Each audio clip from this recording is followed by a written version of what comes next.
தம்பி, யோ இங்கே பாரியா. என்னையா?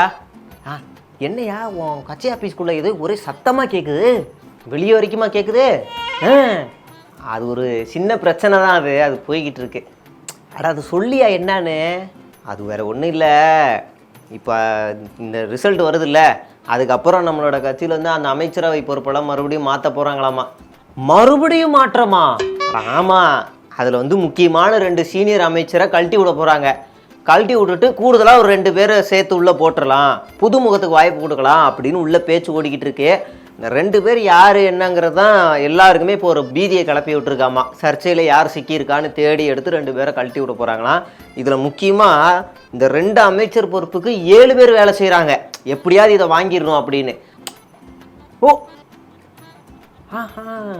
அதில் முக்கியமாக இந்த சேலத்து சைடில் ஒரு ஆளும் தஞ்சாவூர் சைடில் ஒரு ஆளும் ஆவடி பக்கமாக முன்னால் ஒருத்தர் இருந்தாரம்மா. இவங்கெல்லாம் ரொம்ப தீவிரமாக இறங்கி வேலை செய்கிறாங்க. ஆனால் தலைமை என்ன முடிவு பண்ணியிருக்குன்னா, நமக்கு வந்து சேலம் சைடில் கொஞ்சம் பெல்ட் அதிகமாக வேணும், ஒரு எம்எல்ஏவை சூஸ் பண்ணியிருக்காங்க. அவர் 2-3 வாட்டி ஜெயிக்கிறாரு, ஒரு வாய்ப்பை தான் கொடுத்து பார்ப்போமே அப்படின்னு முடிவு பண்ணியிருக்காங்களாமா.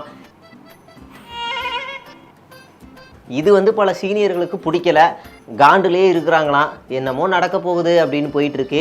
இதெல்லாம் பத்தாம சின்னவரை துணை முதல்வராக ஆக்கிறதுக்கான அடுத்த கட்ட வேலைகளும் நடக்கின்றதாம்.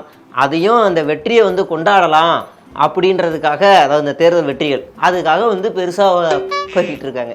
அப்போ கூடிய விரைவில் துணை முதல்வர் வந்துடுவார் போல இருக்கு. சரி, என்ன திடீர்னு ஒரு 4-5 அமைச்சர்கள் எல்லாரும் வெளிநாடு பயணங்கள் போகிறாங்க, என்ன காரணம்? கரெக்டாக கேட்ட பாரு, முக்கியமான அமைச்சர்கள் எல்லாருமே இப்போ வெளிநாட்டுக்கு போய்கிட்டு இருக்காங்க. அதாவது உலகம் முழுவதும் இருக்கக்கூடிய தமிழர்களை ஒன்று கூடி ஒரு குடியாக மாற்றலாம் அப்படின்ற ஒரு வேலைக்காக அப்படியே சுற்றுப்பயணம் மேற்கொண்டுக்கிட்டு இருக்கிறாங்க. தேர்தலுக்கு அப்புறம் ஏதாவது செய்வாங்க போல். சரி, நம்ம சபாநாயகர் அவர் எதுவும் வருத்தமாக இருக்காராமா, செய்திகள்லாம் வந்துக்கிட்டு இருக்கு, என்ன சமாச்சாரம்? அதுவா, சபாநாயகர் அது எவ்வளோ பெரிய இது இல்லை, அவர் வந்து நம்ம இவர் சிஎம் பார்க்குறதுக்கு அப்பாயின்மெண்ட் கேட்டிருக்காரு. ஆனால் இவர் வந்து பார்க்க முடியல அப்படி இப்படின்னு ஏதோ கதை கொடுத்துருக்காரு. இது இப்போ எதுவுமே இல்லை, வேலையே இல்லை, கட்சி வேலையில் எதுவுமே இல்லை, அப்புறம் ஏன் பார்க்க நேரம் கொடுக்கலன்னு தெரியல. அதனால இவர் என்ன பண்ணிட்டாரு, கடுப்பாகி சிஎம்க்கு லெட்டர் எழுதிட்டாராம், விவசாயிகள் பிரச்சனையில் உடனே தீர்வு காணணும் அப்படின்னு. ஒரே ஆட்சியில் இருக்கக்கூடிய 2 துறைகள் அடிச்சுக்கிறாங்க. இப்போ சபாநாயகராலே பார்க்க முடியாமல் கடிதம் எழுதுகிற நிலைமைக்கு போயிருக்கு. ஓ சரி, அப்புறம் இன்னொன்று கேட்க மறந்துட்டேன். என்னமோ வெற்றியை கொண்டாட போகிறீங்களாமா, ஏதோ சிறப்பு நாள் வருதாமா, என்ன ஜெயிச்சிருவீங்களா என்ன? தமிழ்நாட்டில் தான் எங்களுக்கு டார்கெட்டு. தமிழ்நாட்டில் 40ல் ஒரு 30க்கு மேலே ஜெயிச்சா போதும், அதுவே நமக்கு ஒரு மிகப்பெரிய வெற்றி, அது போதும் அப்படிங்கிறது தான் நமக்கு இப்போதைக்கு வேணும். அதாவது இந்தியா முழுவதுமே 3வது பெரிய கட்சின்ற அந்தஸ்தை மட்டும் விட்டுறக்கூடாதுங்கிறதுல நம்ம தலைமை வந்து இதுவாக இருக்குது. சரி, இவங்களை பிளாக் பண்ண வேண்டியதான். சரி, எங்கள் தலைவர் கேட்டார்ல, ஸ்டூடெண்ட்ஸ்க்கு எப்போ லேப்டாப் தருவீங்க? லேப்டாப்பா? லேப்டாப் வந்து சும்மா பேசாதே, ஏதாவது நீ வேறு முக்கியமானது ஏதாவது பேசியா, அதெல்லாம் எதுக்கியா? யோ, அந்த லேப்டாப்லாம் இருந்ததுனால தான் இன்றைக்கி நான் இந்த இடத்துல நின்று ஷோ பண்ணிக்கிட்டு இருக்கேன். எவ்வளோ யூஸ்ஃபுல்லான திட்டம் தெரியுமா? எத்தனை காலேஜ் ஸ்டூடெண்ட்ஸ், ஸ்கூல் ஸ்டூடெண்ட்ஸ்லாம் ப்ராஜெக்ட் பண்ணிக்கிட்டு இருக்காங்கன்னு தெரியுமா? அது எவ்வளோ யூஸ்ஃபுல்லாக இருக்குது தெரியுமா? அதை போய் நிறுத்தி வச்சுருக்கீங்க. சரி, டேபாவது கொடுக்குறேன், நீங்கள் அதையாவது கொடுத்து தொலையலாம்ல, என்னையா நீங்கள்? சரி கிளம்பு, போ. தம்பி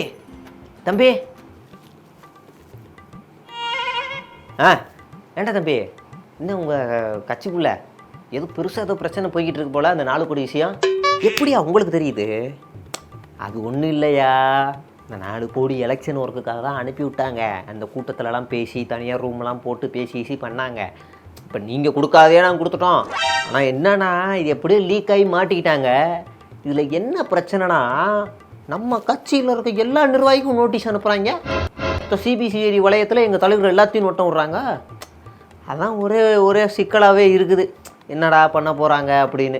முக்கியமான 2-3 தலைகள் வேற மாட்ட போகுதான். அதுலேயும் மெயின் தலை ஒன்று இருக்காமா, அது சிக்கிருச்சுன்னா என்ன ஆகும்னே தெரியாது அப்படின்னு சொல்லி உள்ளுக்குள்ளே ஒரு பீதி கலக்கரமாகவே உள்ளே பேசிக்கே இருக்காங்க. என்ன நடக்க போகுதுன்னே தெரில.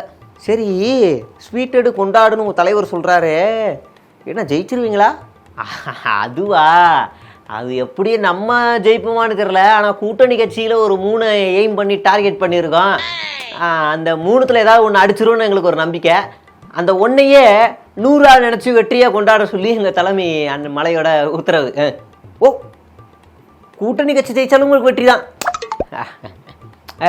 அது மட்டும் இல்லையா, எப்படி தமிழ்நாட்டில் எப்படி போகும் தெரிஞ்சிடும். ஆனால் வட மாநிலங்களில் நிறைய இடத்துல ஜெயிப்போம்ல, அந்த வெற்றி இங்கே கொண்டாடிப்போம். ஒருவேளை இங்கே வந்தால் இங்கே, இல்லைனா அங்கே, அப்படி மாற்றி விட்ருவோம் அப்படின்னு நேற்று நடந்த கூட்டத்தில் பேச்சு. ஓ அப்படி.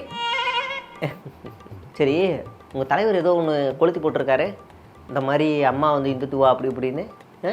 அதுவா, நம்ம மலைக்கு வேலையே இல்லை, அப்பப்போ நானும் இருக்கேன் அப்படின்னு சொல்லி எதையாவது சர்ச்சையை கிளப்புறதே வேலையை வச்சுருக்காப்புல. இது வந்து உள்ளே இருக்கிற சீனியர்களுக்கே பிடிக்கல, எதுக்கு தேவையில்லாமல் பேசிக்கிட்டு இருக்கு. ஏன்னா ஜிஏ வந்து நம்ம அந்த அம்மாவை பற்றி புகழ்ந்து பேசிக்கிட்டு இருக்காரு, இவர் வந்து சர்ச்சையை கிளப்பிக்கிட்டு இருக்காரு. இப்போ இந்த ஒரு வார்த்தையை தேர்தலுக்கு முன்னாடி இவர் சொல்லியிருந்தா இந்த நிலைமை என்ன இருக்கும்? அவ்வளோதான், முடிஞ்சிருக்கும். ஆனால் பாரு, இப்போ வந்து சொல்லிக்கிட்டு இருக்காரு அவங்க இந்துத்துவா அப்படி இப்படின்னு பேசிக்கிட்டு இருக்கிறாரு. இதெல்லாம் நியாயமா? இப்போ இன்னொன்று என்னென்னா, இவர் இந்த நம்ம எங்கள் தலைவர் நம்ம மலை வந்து இப்படி சொல்கிறாருல, உண்மையாக கொந்தளிக்க வேண்டியது யார்? அந்த கட்சி, இந்த இல கட்சியில் இருக்கிற பொதுச் செயலாளர். அவர் எங்கே? அட ஆமாம், ஏன் அவர் கொந்தளிக்கல? அவருக்கே அக்கறை இல்லை. கீழே இருக்க ஆளுங்களெல்லாம் வச்சு நீ பேசு, நீ எதிர்த்து பேசு, நீ பண்ணுன்னு சொல்லிட்டு அவர் சைலண்ட்டாக இருக்கார். என்னத்தை சொல்ல, இங்கே இவரும் சர்ச்சை நிப்பாட்ட மாட்டார், அவரும் கேள்வியும் கேட்க மாட்டார். அம்மாவோட மரணத்துலேருந்து நீதி வாங்கி தரேன்னு சொன்னவர் தானே இந்த கிடப்ஸு, அதையே காற்றுல தூக்கி பறக்க விட்டார். இதுக்கெல்லாம் அசர போகிறாரா என்ன? சரி, இந்த கொடநாடு விஷயம் ஏதோ பூதாகாரமாக ஏதோ ஒன்று லைட்டாக ஒரு கசிவு வெளியிட்டிருக்காரு உங்கள் கட்சி நிர்வாகி. என்னது அது? அதுவா, அந்த இன்டர்வியூ பார்க்கும்போது எனக்குமே ஷாக்காக தான் இருந்துச்சு. நம்ம தேக்கு இருக்கால, அந்த தேக்குக்கு வந்து ஒரு க்ளோஸ் ஃப்ரெண்டு இருக்காராமா. அது மல்லிகாவா ஏதோ ஒரு நங்கையா ஏதோ தெரிலப்பா. அந்த பேர் வந்து ஃபேஸ்புக்கில் வந்து அவங்களோட கவர் ஃபோட்டோ பார்த்தா நம்ம தேக்கான்.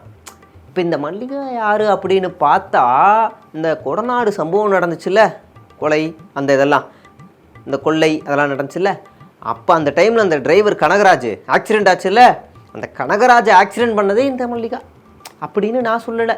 இந்த திருச்சி சூர்யா ஜீவாவை அவர் பேசினார். அது மட்டும் இல்லாமல் கெடப்ஸோட எல்லா அந்த ஊழல்கள், முறைகேடுகள், பிரச்சனைகள் எல்லாமே வந்து தெரியுமா. தேக்கு இன்னொரு வேலை பார்த்துருக்காருனா, கடைசியாக கவர்னரை பார்க்க போனார்ல, அப்போ அவர் பேசினதெல்லாம் ரெக்கார்ட் பண்ணி எடுத்துகிட்டு வந்துட்டாராமா. உள்ளே போகும்போதே எல்லாம் ஸ்கேன் பண்ணி அனுப்புவாங்க, ஆனால் எப்படி அதை கொண்டு போனார் என்னன்னு தெரியலையாமா அப்படின்னு நான் சொல்லலை. அந்த திருச்சி பக்கத்தில் இருக்கிற சூர்யா ஜீவாவா அந்த தம்பி வந்து அந்த இன்டர்வியூவில் சொல்லியிருக்கு. அப்போ தேக்கு வந்து என்னை எப்படியாவது யாராவது காப்பாற்றிடுவாங்கிறதுக்காக முழு விசுவாசியாகவே மாறிட்டார் இந்த கிடப்ஸுக்காக. ஓஹோ, பேசாமல் தேக்குக்கு நல்ல அமௌண்ட்டை செட்டில் பண்ணி நம்ம பக்கமும் பேச வச்சுருக்கலாமோ? தப்பு பண்ணிட்டோம், வரக்கூடிய காலங்களில் சரி பண்ணிடுவோம். சரி, வரட்டுமா? உனக்கு முன்னாடி நாங்கள் தூக்கிட்டோம்ல.